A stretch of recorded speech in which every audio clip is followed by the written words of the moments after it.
Meantime, our next guest thinks that equities should perform better than bonds given some of the sticky inflation. Neuberger Berman Senior Portfolio Manager Sandy Pomeroy is here at Post 9. Happy Friday, Sandy. Good to have you back. Thank you. Happy Friday to you. Talk about that. And have you been impressed with some of the calls about U.S. resilience going into the back half, let's say? Yeah, so I think what's going to happen here is that we're in the process of handing off the consumer economy to the industrial economy.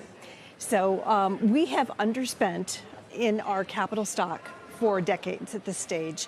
And now that the world is becoming sort of more multipolar, it's going to necessitate a lot of investment, not only in our hardcore infrastructure, that we've talked about and a lot of people have written about, but also as AI evolves, the grid and, generating more power and just becoming more resilient from a defense standpoint. And that's not just us. It's all the other countries in the world that have underspent relative to defense. So I see this as being formerly the U.S. consumer was about 70% of U.S. GDP. I think that's going to change over the next 20 years, and it's going to become a smaller part of GDP, but all this industrial activity is likely to take place. So that's how we're positioned in the fund and, how I think this is going to play out. I see Centerpoint, I see Eaton, to some of that, yes, just to your point. Exactly. Where do you think that number goes, where consumption's contribution? Yeah, I would say, these things don't go, up in a hockey stick. They generally trend, and then they, flatten out or downtrend again. But maybe 60%. U.S. consumer. It's a meaningful decline in the share of GDP. I think so. I think we're going to go through a big investment period here. What do you make we were on the desk when the Dow hit 40K yesterday, and there was kind of varying schools of thought about what it meant for the market from here.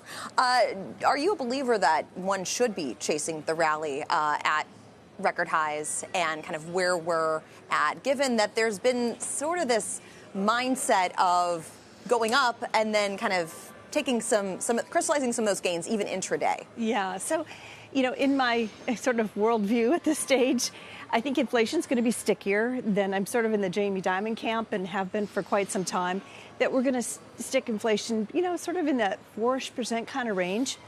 And equities in that environment, I think, are going to perform better than bonds. So I think from that standpoint, equities are a better option. And this whole broadening out theme that you guys are talking about, I think, is real as well. We've seen a lot of performance from the fantastic, it's 4 at this stage, it's definitely not 7 anymore.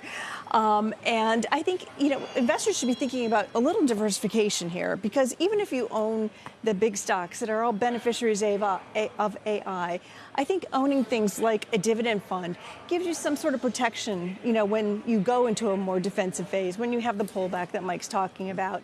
And, over the long haul, it's a tortoise and hare situation. And I view this as the hare. And we'll have to see, 10 years from now, who's ahead. And maybe it'll be my dividend stocks. Well, what I actually, on that point, I know you have Eaton Corp and Emerson Electric in the top 10 of your fund, which historically have been these kind of steady and high-quality dividend growers. But it seems like they're acting like hares right now. I mean, they've just raced ahead. People obviously have given them a higher multiple. They have this crazy order growth that traditional industrial analysts maybe aren't used to seeing because of the power grid build out and other factors. So where does that leave you in terms of feeling like the risk reward is still good in those stocks? Yeah, so we model all our companies on a DCF basis, and we run through different scenarios. And given my worldview of this industrialization trend continuing for quite some time, we think, our upside view is very much the case now, and we still think these have upside.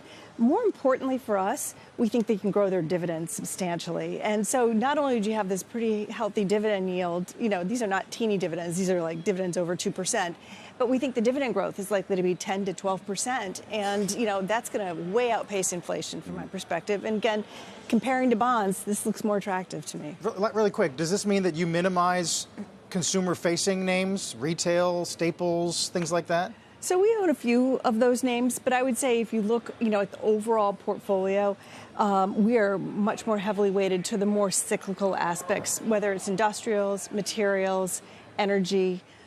So, yeah, that's where we're more focused right now.